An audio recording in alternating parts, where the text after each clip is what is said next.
হাসান, এতদিন কোথায় ছিলে?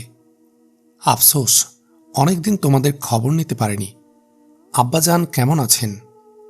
তার স্বাস্থ্য ভালো নেই।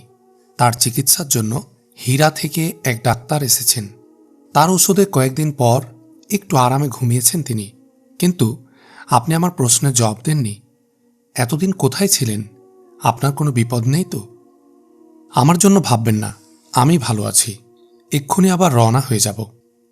আব্বাজান আপনাকে বারবার স্মরণ করেছিলেন। তার সাথে দেখা না করেই চলে গেলে তিনি খুব আফসোস করবেন। তবে কেউ যদি আপনার পিছু নিয়ে থাকে তাহলে আটকাব না। হরমুজের লোকেরা আমার পিছু না নিলেও কয়েক মুহূর্তের বেশি অপেক্ষা করা আমার পক্ষে সম্ভব নয়। আমি সোহেলকে নিতে এসেছিলাম। কাউস বলল, ও এখানে নেই। আব্বাজান ভাইজানের সাথে ওকে মাদায়েন পাঠিয়ে দিয়েছেন। এখানেও বিপদমুক্ত ছিল না, ভালো ছিল না শরীরও। ভাইজান বলেছেন মাদায়েনে ওর জন্য ভালো ডাক্তার পাওয়া যাবে। মাদায়েন পৌঁছে সুস্থ হয়ে গেছে ও। ভাইজান মাদায়েনে তার ফৌজি তালিমের ব্যবস্থাও করে দিয়েছেন। এখনও খুব খুশি। আমার মতো ভাইজানও তাকে নিজের ভাই মনে করেন। গেলবার ভাইজান এসে বললেন, সোহেলের স্বাস্থ্য এতটা ভালো হয়েছে, এখন গায়ের লোকেরা তাকে দেখলে চিনতেই পারবে না। আব্বাজান সফরের উপযুক্ত ছিলেন না, না হয় আমরা সবাই মাদায়েন চলে যেতাম। তার মানে হরমুজের কাজে এখনো কোনো পরিবর্তন আসেনি? না, হরমুজের কারণে আমরা পেরেশান নই। সীমান্ত এলাকায় মুসলমানদের হামলা শুরু হলে তার মধ্যে অনেকটা পরিবর্তন এসেছে। এখন সে এই এলাকার প্রতিটি লোকের সাহায্যের প্রয়োজন অনুভব করছে। কদিন আগে আব্বাজানকে দেখার জন্য আমাদের ঘরেও সে এসেছিল। এখন তার ঘরে এলাকায় নেতৃস্থানীয়দের মিটিং চলছে। মুসলমানদের বিরুদ্ধে জবাবি তৎপরতার পরামর্শের জন্য আব্বাজানকে ডেকেছিল, কিন্তু অসুস্থতার কারণে তিনি যেতে পারেননি। তার মানে আপনার আব্বার স্বাস্থ্য ভালো হলে মুসলমানদের বিরুদ্ধে হরমুজকে সাহায্য করতে রাজি হতেন। আব্বাজান হরমুজকে এখনও ক্ষমা করেননি। তবুও মুসলমানরা ইরান অধিকার করবে এ সহ্য করা যায় না। হরমুজ যখন আব্বাজানের কাছে এসেছিল, তিনি পরিষ্কার ভাষায় বলেছিলেন, যদি আরব কৃষকদের প্রতি ইরানি গভর্নর এবং জমিদারদের ব্যবহার ভালো হতো, তবে অল্প কজন মুসলমান ইরানি সীমান্তের দিকে চোখ তুলে চাইবার সাহসও করত না। আব্বাজান তাকে আরব কৃষকদের ব্যাপারে তার কর্মপদ্ধতি বদলাবার পরামর্শ দিয়েছেন। সেও প্রতিশ্রুতি দিয়েছে ভবিষ্যতে ওদেরকে আর অনুযোগ করার সুযোগ দেবেন না। আপনি বলতে চাইছেন পরিস্থিতি নেকড়েকে রাখালের পোশাক পরতে বাধ্য করলে ভেড়াদের নিশ্চিন্ত হওয়া উচিত? না, হরমুজের কাজে আব্বাজান নিশ্চিন্ত নন। কেবলমাত্র মুসলমানদেরকে দূরে রাখতে নিকৃষ্টতম দুশ্মনকে সমর্থন করবেন। তার ধারণা সর্বাবস্থায় শাহানশাহের সাথে ওয়াফাদারির প্রমাণ দেওয়ার মধ্যেই আরব কৃষকদের মুক্তি। হরমুজের মতো কঠিন মনা ব্যক্তিও তাদের সাথে বাড়াবাড়ি করতে লজ্জা অনুভব করবে। হরমুজ ওই সব লোকদের সাথে বাড়াবাড়ি করতেও লজ্জা পায়নি যাদের ভাই এবং দোস্তরা কিসরার তখ্ত ও তাজের জন্য জীবন দিয়েছিল। একথা আব্বাজানের কাছে বলেছিলাম। জবাবে তিনি বললেন, আরব কৃষকরা যদি এ লড়াইয়ে আগ্রহের সাথে শরিক হয়, তবে হরমুজের জুলুমের বিরুদ্ধে তাদের আওয়াজ মাদায়েনের প্রাচীর পর্যন্ত শোনা যাবে। ওদের সাহায্য করবে ইরানের দেশপ্রেমিকরাও। এরপরও হরমুজ যদি সোজা পথে না আসে, তার স্থানে পাঠানো হবে অন্য কোনো ভালো গভর্নর। কিসরার কান পর্যন্ত যাদের আওয়াজ পৌঁছবে না, হরমুজ জুলুম করবে শুধু তাদের উপর। আব্বাজান একদিন বলেছিলেন, ইরানের অবস্থা অত্যন্ত দ্রুত বদলে যাচ্ছে। আমার বিশ্বাস হাসান ঘরে ফিরে এলে হরমুজ তার সাথে মোসাফা করতেও কুণ্ঠিত হবে না। কমপক্ষে আমাদের ঘরে তার কোনো বিপদ হবে না। যদি বলি হরমুজের সাথে আমি দেখা করেছি, কথাও বলেছি তার সাথে, কিন্তু ওই জালিমের সাথে মোসাফা করার প্রয়োজন অনুভব করিনি, আপনি কি বিশ্বাস করবেন? আপনি হরমুজের কাছে গিয়েছিলেন? হরমুজকে বলতে গিয়েছিলাম, তোমার হিসাবের দিন ঘনিয়ে এসেছে। আর হরমুজের সিপাহীরা আপনার পিছু ধাওয়া করেছে। রাতের বেলা হরমুজের সিপাহীরা আমায় খুঁজে পাবে না। সীমান্তের ওপারে পৌঁছে দিতে এসেছিল ওরা। তাদের প্রতি নির্দেশ ছিল সূর্যাস্তের মধ্যে এলাকার বাইরে চলে যেতে না পারলে আমায় হত্যা করবে। এতক্ষণে ওরা নিরাশ হয়ে ফিরে না গিয়ে থাকলে আমায় জঙ্গলে খুঁজে বেড়াবে। তারা ভেবেছিল সন্ধ্যার পূর্বে আমি সীমান্ত পেরোতে পারবো না, কিন্তু ওরা জানে না সীমান্ত পার হবার আগে আমার ভাইয়ের খোঁজ আমি নেব। সীমান্তের শেষ চৌকির এক মঞ্জিল আগে আমি যখন ঘোড়ার বাগ এদিকে ফিরিয়ে দিলাম, ওরা বাধা দেওয়ার প্রয়োজন অনুভব করেনি। ওরা ছিল দুজন। আমার ঘোড়ার তুলনায় ওদের ঘোড়া ছিল তাজা দম। আমার কাছে কোনো তলোয়ারও ছিল না। হরমুজের মহলে ঢোকার সময় আমাকে নিরস্ত্র করা হয়েছিল। সূর্যাস্তের সময় নদীর কিনারে ঘন বাগান পেরোচ্ছিলাম আমরা। আমি সাথীদের বললাম, এতক্ষণে সীমান্ত পেরিয়ে যাওয়া উচিত ছিল। আমরা রাস্তা ভুলে যাইনি তো? অর্থবোধক হেসে পরস্পরের দিকে চাইতে লাগলো ওরা। আমি বললাম, তোমাদের অনুমতি পেলে আমি একটু পানি পান করব। পানি পান করার জন্য আমাদের অনুমতির প্রয়োজন নেই। তুমি আমাদের কয়েদি নও। আমাদেরকে শুধু তোমার হেফাজতের জন্য পাঠানো হয়েছে। সন্ধ্যা ঘনিয়ে এসেছে। সম্ভবত পথ ভুলে সীমান্তের অনেক দূরে এসে পড়েছি আমরা। আপনাদের অনুমতি ছাড়া এক মুহূর্ত কোথায় থামা আমার জন্য ঠিক নয়। এক মুহূর্ত অথবা ঘণ্টায় এখন আর কোনো পার্থক্য নেই। উড়াল দিলেও মাঝরাতের আগে আর সীমান্ত পেরোতে পারবে না তুমি। কয়েকজন আরব আর ইরানি জমা হলো আমাদের চারপাশে। আমি একজনকে বললাম পানি আনতে। বস্তির লোকদের সাথে আলাপে মত্ত হলো আমার সঙ্গীরা। কিছুক্ষণ পর আমরা যখন ওখান থেকে রওনা করলাম তখন সন্ধ্যা। বস্তির বাইরে ছিল গ্রাম প্রধানের মহল। আচানক ঘোড়া থেকে লাফিয়ে পড়লাম আমি। দেয়াল টপকে ঢুকে পড়লাম বাগানের ভেতর। ওরাও চিৎকার করতে করতে বাগানে ঢুকল। ততক্ষণে আমি তাদের দৃষ্টির আড়ালে। প্রাচীরের গা ঘেঁষে পূর্ণ শক্তিতে দৌড়াতে লাগলাম। লুকিয়ে পড়লাম ঘন বৃক্ষের আড়ালে। ওরা বেরিয়ে গেল বাগানের অপর প্রান্ত দিয়ে। প্রাচীর থেকে উকি মেরে দেখলাম বাইরে মাত্র কজন সিপাই। বেসামাল ঘোড়াগুলোর লাগাম ধরে রেখেছিল সে। কিছু ঘোড়া ছুটছে এদিক ওদিক। দেয়াল টপকে আবার আমি ফিরে এলাম। তার তরবারি ছিনিয়ে সাওয়ার হলাম ঘোড়ায়। বাকি ঘোড়াগুলো ভাগিয়ে দিলাম এদিক ওদিক। শোনা গেল বাগানের অপর দিক থেকে ফিরে আসা সিপাইদের আওয়াজ। ঘোড়া ছুটিয়ে দিলাম। এক বনে ঢুকে স্বস্তির নিঃশ্বাস নিলাম। মাটিতে পড়ে ঘোড়াটা মারা গেল। কি আশ্চর্য মিল দেখো! এর আগেও এই জঙ্গলই একদিন আমার জীবন রক্ষা করেছিল। আমার সৌভাগ্য যে এবার আমি আহত নই। কিন্তু আপনি হরমুজের কাছে কেন গিয়েছিলেন? সে লস্করের সিপাহসালারের দূত হয়ে আমি হরমুজের কাছে গিয়েছিলাম। ইরানে জুলুমের পতাকা ধুলায় লুটিয়ে দেওয়ার জন্য কুদরত যাদের নির্বাচন করেছেন। হাসান, ধরা আওয়াজে বলল মাহবানু, তুমি মুসলিম ফৌজে সামিল হয়েছ? হাঁ, নির্দ্বিধায় জবাব দিল হাসান। অশ্রু ভেজা কণ্ঠে মাহবানু বলল, এখন তুমি আমায় বলতে এসেছ হরমুজের জুলুম জাহাদাদের দোস্তকে তার ভাইয়ের বিরুদ্ধে তরবারি তুলতে বাধ্য করেছে? মাহবানু, কিভাবে ভাবতে পারলে জাহাদাদের দোস্ত মিয়ানদাদের দুশ্মন হতে পারে? মাহবানুর চোখ থেকে উছলে এলো অশ্রুর বন্যা। কান্নার গমকে সে বলল, মুসলমান যখন এগিয়ে আসবে ইরানের দিকে, সমগ্র শক্তি দিয়ে কিসরার লস্কর তাদের মোকাবিলা করবে। কিসরার লস্কর ময়দানে এলে মিয়ানদাদ থাকবে প্রথম সারিতে। স্তম্ভিত হয়ে দাঁড়িয়ে রইল হাসান। মাহবানুর নীরব দৃষ্টি বারবার প্রশ্ন করছিল, তুমি কি সেই ময়দানে আমার ভাইয়ের মোকাবিলা করবে? এও কি সম্ভব? একটু পর ব্যথাভরা কণ্ঠে হাসান বলল, মাহবানু, মৃত্যু যখন ধাওয়া করেছিল আমায়, আশ্রয় দিয়েছিলে তুমি। আহত ছিলাম, সেবা করেছ। যখন নিরাশার আধারে আমি ঘুরপাক খাচ্ছিলাম, তোমার দৃষ্টি আমার হৃদয়ে জ্বালিয়েছিল আশার আলো। আমি অকৃতজ্ঞ নই। শোনো মাহবানু, এখান থেকে বেরিয়ে যাবার পর আমার জীবনের একমাত্র স্বাদ ও স্বপ্ন ছিল দুনিয়ার সব হাসি আনন্দ তোমার পায়ের কাছে জমা করব। বাহরাইনের বিরান ভূমিতে তোমার জন্য খুঁজছিলাম চিরবাসন্তী খেজুর বিথি। তোমার জন্য শান্তির ঘর বানাতে চাইছিলাম আমার আহত হাতে। আমার দুর্ভাগ্যের অন্ধকারে তোমার জন্য খুঁজেছি ঝলমলে আলো। এ ছিল এক পাগলের স্বপ্ন। তবুও আমি ভাবতাম, কোনো মুজিজা যদি সময়ের এই সয়লাবের গতিপথ বদলে দেয়, আচানক এমন এক জান্নাতে আমি পৌঁছব, জীবন যেখানে মৃত্যু ভয় শূন্য। শক্তিমানের হাত যেখানে পৌঁছবে না, দুর্বলের শাহরগ পর্যন্ত।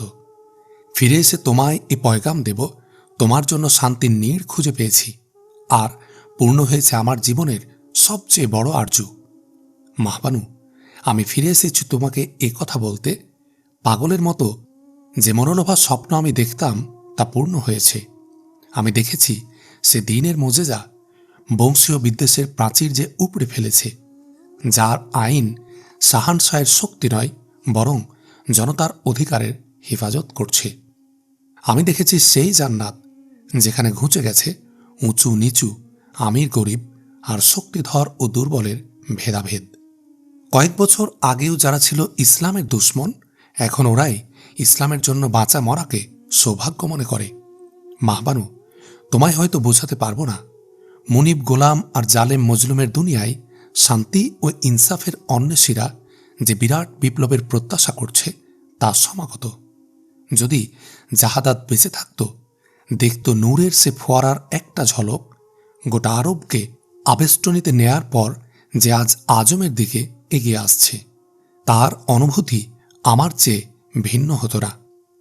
ভাই বোন আর পিতার সামনেই নয়, বরং মাদাইনের চৌরাস্তায় দাঁড়িয়ে এসে ঘোষণা করত, কোনো শাহানশাহ নয়, বরং মুসলমানরা বুলন্দ করছে মানবতার ঝান্ডা।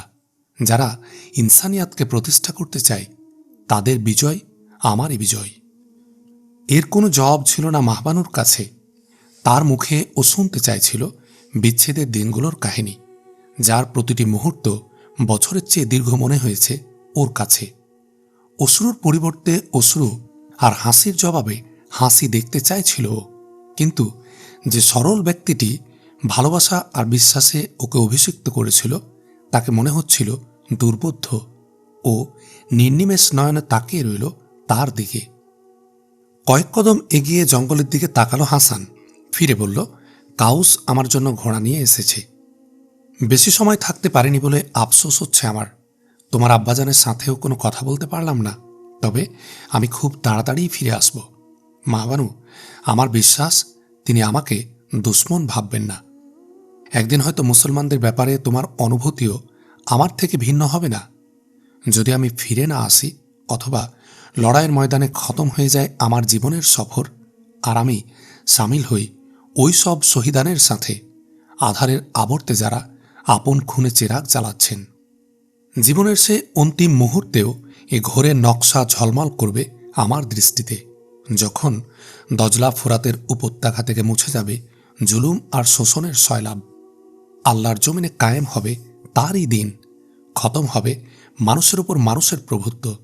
ভেদাভেদ ঘুঁচে যাবে সাদা কালো, আমির গরিব আর আরব আজমের। ঝুপড়ি আর মর্মর প্রাসাদের অধিবাসী সকলেই দেখবে ইনসাফের একই মানদণ্ড। আশা করি এ ঘরের লোকেরা সেদিন আমাকে দুশ্মন ভাববে না।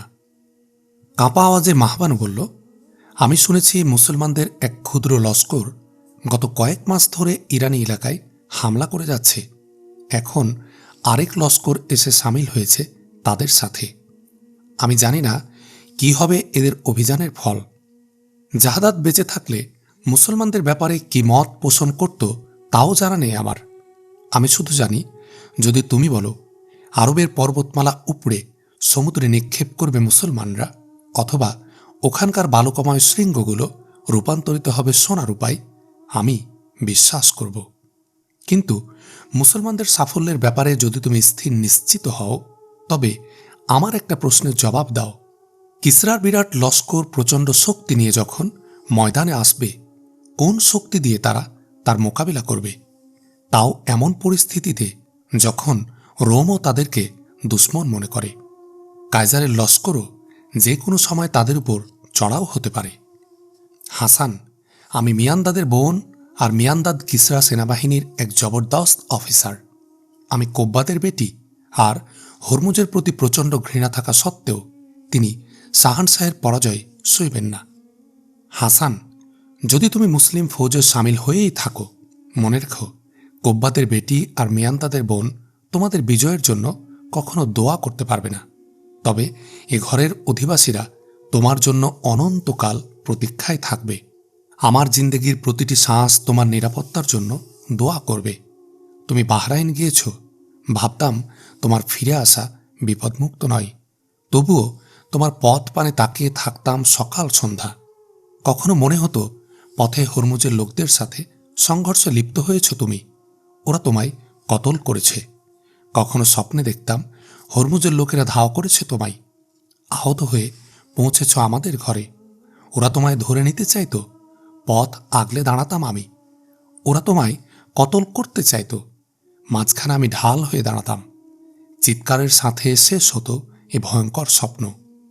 আবার যাচ্ছ তুমি, জানি রুখতে পারবো না, কিন্তু অন্তিম নিঃশ্বাস পর্যন্ত আমি তাকিয়ে থাকব তোমার পথের পানে। হাসান, মুসলমান হলে কি দুনিয়ার সাথে মানুষের সব সম্পর্ক ছিন্ন হয়ে যায়? তোমার ভাইকে মাদায়েনে পাঠিয়ে দিয়েছি বলে তোমার আগমন সংবাদে আমি কতই না পেরেশান ছিলাম। আমার ধারণা ছিল সোহেলের ব্যাপারে তোমার অসংখ্য প্রশ্নের জবাব দিতে গিয়ে আমি অস্থির হয়ে যাব, কিন্তু এখন মনে হচ্ছে সোহেলের এখানে থাকা না থাকা তোমার জন্য সমান। ইসলামের সুশীতল ছায়ায় আশ্রয় না পেলে সোহেলের বিচ্ছেদ আমার জন্য হতো কঠিন পীড়াদায়ক।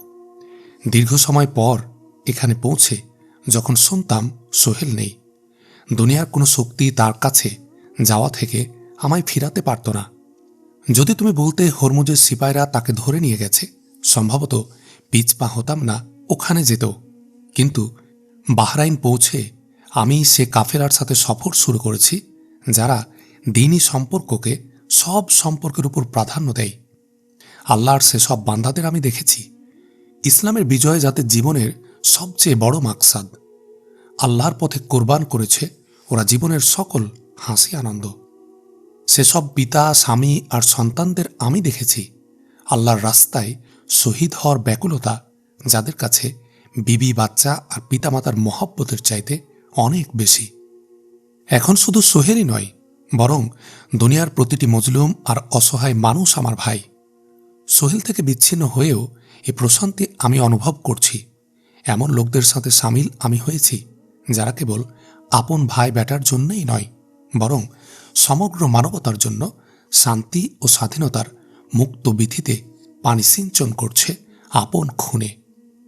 আপনার কি মনে হয় মাদায়েন পৌঁছতে যেসব লাশ আপনাকে মারাতে হবে, মিয়ান্দাদের লাশ থাকবে না তাদের সাথে? আল্লাহ যদি আমার দোয়া কবুল করে থাকেন, তবে মিয়ান্দাদ আর সোহেলের পথ আমার পথের চেয়ে আলাদা হবে না। আশান্বিতা হয়ে মাহবান বলল, হাসান, প্রতিশ্রুতি দাও তোমার ধারণা যদি ভুল প্রমাণিত হয়, পরাজিত অথবা আহত হয়ে যদি প্রয়োজন হয় কোনো আশ্রয়ের, আমাদের ঘরের পথ ভুলবে না।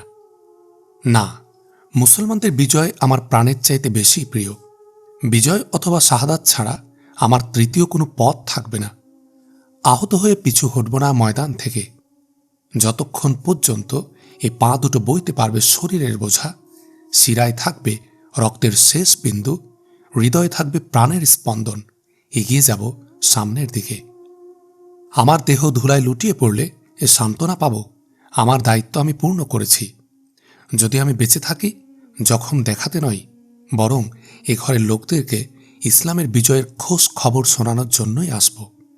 মাহবানু, মুসলমানদের শৌর্য বীর্য নিজের চোখে না দেখলে কখনোই এ কথা বিশ্বাস করতাম না যে ওরা ইরানের সাথে লড়তে পারবে, কিন্তু এখন কিছুই অসম্ভব মনে হয় না আমার কাছে। যদি তুমি শুনে থাকো মুসলমানদের নতুন লস্কর পৌঁছেছে ইরানের সীমান্তে, বলবো সামনের মাসের নতুন চাঁদ আকাশে দেখা দেবার পূর্বেই তাদের বিজয়ের অবিশ্বাস্য সংবাদ আসবে তোমার কানে। আমার শুধু আফসোস, আল্লাহর সে নেক বান্দাদের তুমি দুশ্মন ভেবেছ, মানবতাকে যারা নতুন মর্যাদায় অভিষিক্ত করছে। মাথা নিচু করল হাসান। নেমে এলো বিষণ্ণ নীরবতা। কিছুক্ষণ পর মাথা তুলে বলল, এবার আমায় ইজাজত দাও। যাচ্ছেন আপনি? হ্যাঁ, আমার দেরি হয়ে যাচ্ছে। মাহবানুর চেহারায় ফুটে উঠল এক টুকরা বেদনা বিধুর হাসি। বলল, বিজয়ের নাকারা বাজিয়ে এলে এ ঘরের দুয়ার তো আর বন্ধ করতে পারব না। প্রতিশ্রুতি দিচ্ছি, তোমাদের অনুমতি ছাড়া দরজার ভেতরে পা রাখব না আমি। আর তোমার সাথে যারা আসবে, কারো ঘরে ঢুকতে তারাও কি আমার অনুমতি জরুরি ভাববে? ওরা যে বস্তিতে পা রাখবে, জুলুম আর বর্বরতার ভয়ঙ্কর অন্ধকার আঁচল গুটিয়ে নেবে সেখান থেকে তুমি দেখবে আজ যারা তাদের দুশ্মন ভাবছে তারাই ওদের চলার পথে ফুলের পাপড়ি ছড়াবে। হাসান, তোমার কথা আমার বোধগম্যের বাইরে। মনে হয় স্বপ্ন দেখছি। আরবের মরুচারীরা কিসরার পতাকা ধুলায় লুটাবে। মিয়ান্দাদ ইরানের সিপাহী, আর আমি ইরানের দুশ্মনের জন্য উদ্গ্রীব নয়নে তাকিয়ে থাকব। এ কিভাবে সম্ভব? আরবের বেদুইনরা যখন মুসলমানদের বিরুদ্ধে লড়ছিল, ইসলামের বিজয়ের কল্পনা ছিল ওদের কাছে স্বপ্নের মতোই। শত শত বছর ধরে যে অন্ধকার ঘনীভূত হয়েছিল তার সামনে দেখতে ওরা রাজি ছিল না। কিন্তু এখন এ স্বপ্নই রূপান্তরিত হয়েছে সত্যে। ওরা ইসলামের পতাকাধারীদের পথ পানে শুধু তাকিয়ে থাকে না, বরং এ আলোর শিখা আরব সীমান্তের বাইরে ছড়িয়ে দিতে বেকার। আর আমার বিশ্বাস, আরববাসীর মতো ইরানের লোকেরাও যখন চোখ খুলবে এ আলোয়, অতীত অন্ধকার ওদের মনে হবে এক ভয়ঙ্কর দুঃস্বপ্ন। আমাকে বিশ্বাস করো মাহবানু, নিজের চোখে সে আলো আমি দেখেছি। কিছু বলতে চাইল মাহবানু, সিঁড়ি থেকে ভেসে এলো কারো পায়ের আওয়াজ। কাউস ছাদে উঠে বলল, আপনার ঘোড়া তৈরি, জলদি করুন, ভোর হয়ে এলো প্রায়। চলো। বিষণ্ণ দৃষ্টিতে তাদের দিকে তাকিয়ে রইল মাহবানু। সহসা দ্রুত পায়ে এগিয়ে ধরা গলায় ডাকল, হাসান। থামল হাসান, কিন্তু পিছন ফিরে দেখার সাহস হল না তার। হাসান, হাসান, আমি তোমার জন্য অপেক্ষা করব। পলকের জন্য পিছন ফিরল হাসান। আল্লাহ হাফিজ বলে দ্রুত তালে এগিয়ে চলল সমুখ্য পানে। একদিন বিকেলে মাহবানু এবং ডাক্তার কোব্বাদের কাছে বসেছিল। কাউস এসে বলল, মিয়ান্দাদ এসেছে। কোব্বাদের চেহারা হঠাৎ উদ্ভাসিত হয়ে উঠল। পাশ ফিরে তিনি তাকালেন দরজার দিকে। ছুটে বেরিয়ে গেল মাহবানু। একটু পরেই ফিরে এলো ভাইকে নিয়ে। লৌহবর্মে সজ্জিত মিয়ান্দাদের শিরস্ত্রাণ ঝলমল করছিল। বিছানায় শুয়েই হাত প্রসারিত করলেন কোব্বাদ।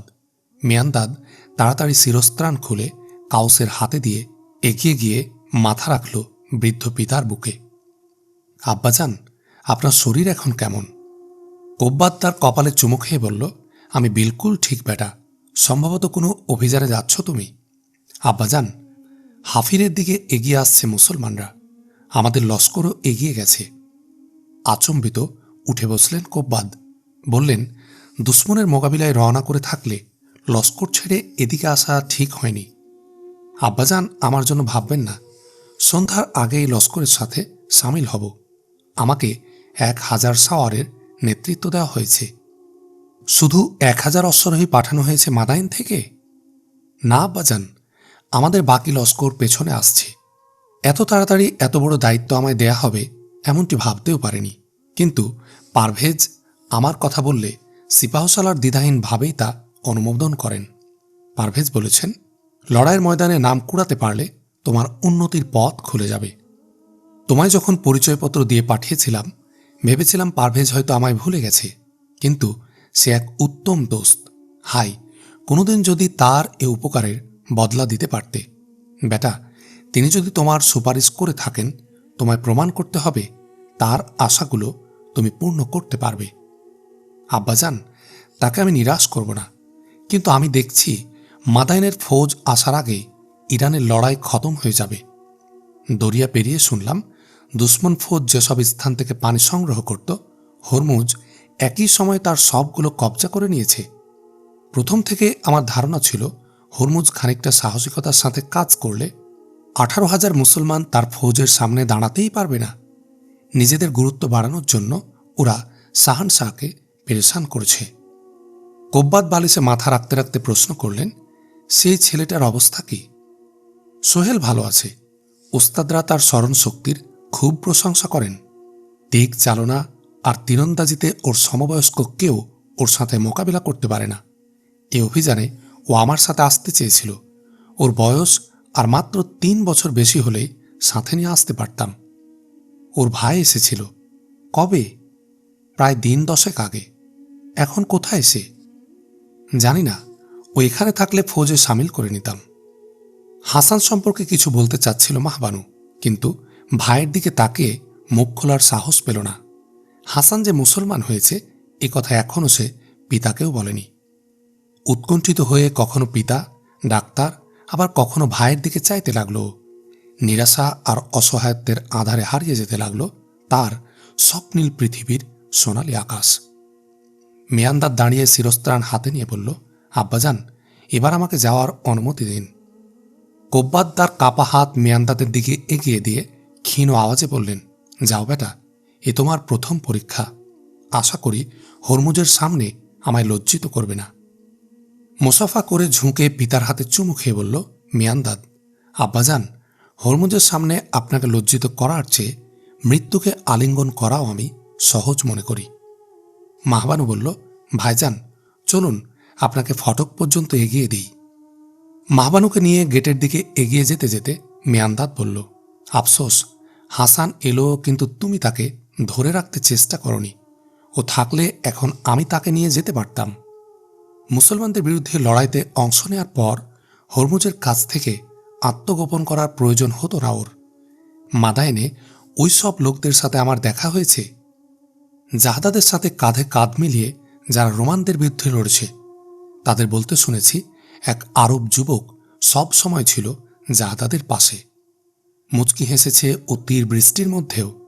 আফসোস, হরমুজকে খুশি করার ভালো সুযোগ ও নষ্ট করল। আহ, তাকে যদি তুমি আটকাতে, আমার বিশ্বাস মুহূর্ত দেরি না করে ও আমার সাথে রওনা করত। না ভাইজান, ও বরং আপনার পথ আগলে দাঁড়াত। কে? হাসান? হ্যাঁ, তার কথা শুনলে মুসলমানদের বিরুদ্ধে লড়াইয়ের ফলাফলে এতটা আসন্নিত হতেন না। আমাকে মুসলমানদের শক্তির ভয় দেখালে ওর জিহ্বা ছেড়ে ফেলতাম। ভাইজান, সে আপনার দুশ্মন নয়। তার কথায় এতটুকু অবশ্যই বুঝেছি, ইরান আরব লড়াইয়ের ব্যাপারে তার ধারণা যাই হোক না কেন, জাহাদাদের ভাইয়ের গায়ে সামান্য আঁচড় লাগুক তাও সে বরদাস্ত করবে না। তার হামদর্দির প্রয়োজন আমার নেই। আমি অবাক হচ্ছি মুসলমানদের প্রিয়ভাজন হয়ে কিভাবে সে আমাদের ঘরে পা রাখার সাহস করল। ভাইজান, সম্ভবত আপনি জানেন না কি দুরন্ত সাহসে ভর করে ও এখানে এসেছিল। আপনি কি শুনেছেন মুসলিম সিপাহসালারের দূত হরমুজের কাছে পৌঁছে ভরা দরবারে তাকে ভয় দেখিয়েছে? সে দূতের ব্যাপারে আমি শুনেছি। আমার ধারণা জীবনের উপর বিতৃষ্ণ হয়ে হরমুজের কাছে গিয়েছিল সে।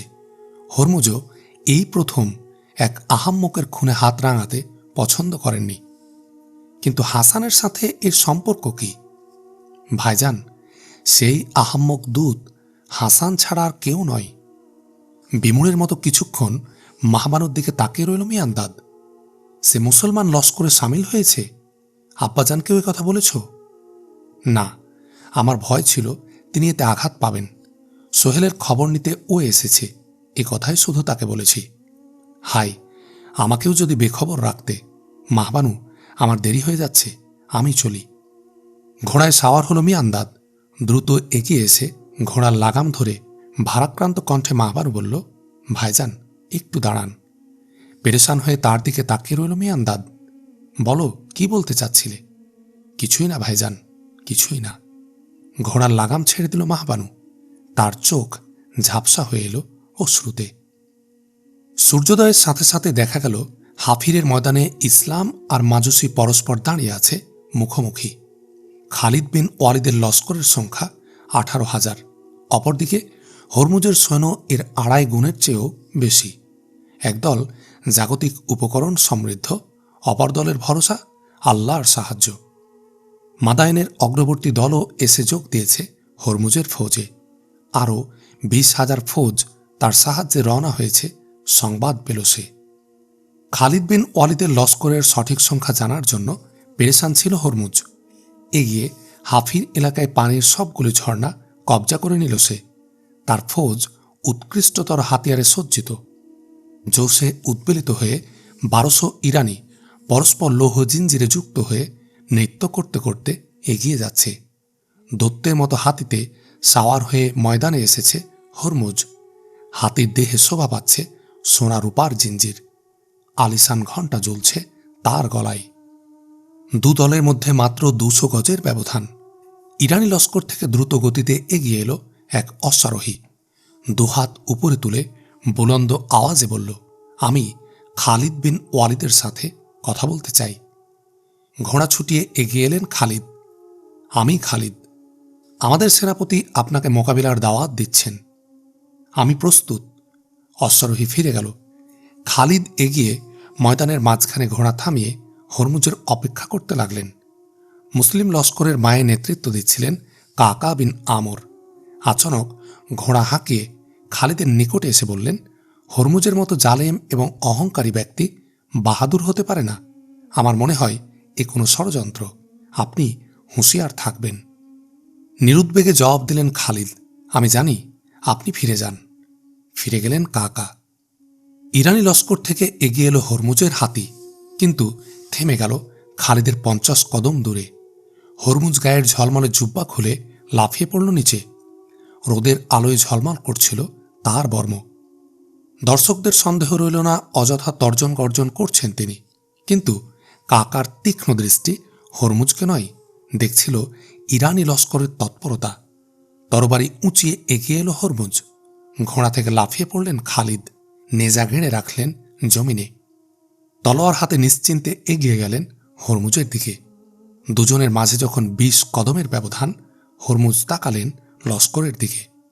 খালিদের দিকে কয়েক কদম এগিয়ে আচানক দাঁড়িয়ে পড়লেন তিনি। তার তুলনায় নিজ লস্কর দেখে খালিদ অনেক দূরে, তবুও তিনি থামলেন না। দুজনের তলোয়ার যখন টক্কর খাচ্ছিল, তীব্র গতিতে এগিয়ে এলো একদল ইরানি অশ্বারোহী। মোকাবেলা না করে পিছনে হটতে লাগলেন হরমুজ। সঙ্গে সঙ্গে কাকা বিন আমর ঘোড়া ছুটিয়ে দিলেন। যে কজন জানবাজকে তিনি আগে থেকে সাবধান করেছিলেন, তারাও অনুসরণ করল তার। হরমুজের ধারণা ছিল আপন সাওয়ার থেকে দূরে সরাতে পারলে পালানোর ব্যর্থ চেষ্টা করে খালিদ নিহত হবেন। ভয় পেয়ে ময়দান ছেড়ে পালাবে মুসলমানরা, কিন্তু খালিদের লড়াইয়ের দূরদৃষ্টির সামনে হরমুজের ষড়যন্ত্রকে মনে হল বাচ্চাদের খেলা। ইসলামের এ সিংহ ময়দানে এসে ওই সব পথ দেখেছিলেন, খোদাই সাহায্য যেখানে তার প্রতীক্ষা করছে। আল্লাহু আকবারের নারা বুলন্দ করে চোখের পলকে তিনি পৌঁছলেন হরমুজের কাছে। পালানোর চেষ্টা করল হরমুজ, কিন্তু ভয়ে পা দুটো নিঃসাড় হয়ে এলো তার। আল্লাহর সৈনিক তলোয়ার উঁচু করলেন। চোখের পলকে দেহ থেকে তার মাথা বিচ্ছিন্ন হয়ে গেল। এগিয়ে আসা এক দুশ্মন আচানক হামলা করল খালিদকে। খালিদের তরবারির আঘাতে ছিটকে পড়ল খানিক দূরে।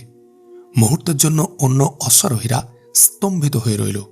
ওরা সবাই খালিদকে ঘিরে ফেলার চেষ্টা করল, কিন্তু ততক্ষণে কাকা এবং তার সঙ্গীরা পৌঁছে গেছেন। প্রথম হামলাতে 8-10 জনকে কাবু করলেন তারা। এক তামিমি নওজোয়ান এগিয়ে নিজের ঘোড়া পেশ করল খালিদকে। তরবারির অগ্রভাগ দিয়ে হরমুজের শির গেঁথে উঁচু করল এক সিপাই। গোটা ইরানি ফৌজ ততক্ষণে তৎপর হয়ে উঠেছে। ইসলামী লস্করের সিপাহসালার ঘোড়ায় সাওয়ার হয়ে কখনো সামনে কখনো ডানে বাঁয়ে সালারদের নির্দেশ দিচ্ছিলেন। মুসলমানদের অগ্রবর্তী বাহিনীর উপর উপর্যুপরি হামলা করছিল ইরানি অশ্বারোহীরা। এদের একদল তীর বৃষ্টিতে যথেষ্ট ক্ষতি স্বীকার করে পিছু হটলে সেই স্থান দখল করত অন্য দল। যখন মুসলমানদের প্রথম সারি ইরানি অশ্বারোহীদের আওতায় এসে যেত, ডান বায়ের আরব শাহসাওয়ারদের প্রচণ্ড হামলায় পিছু হটতে বাধ্য হতো ওরা।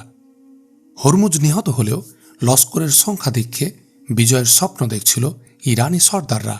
তাই প্রচুর ক্ষতি স্বীকার করেও এগিয়ে হামলা করছিল ওরা।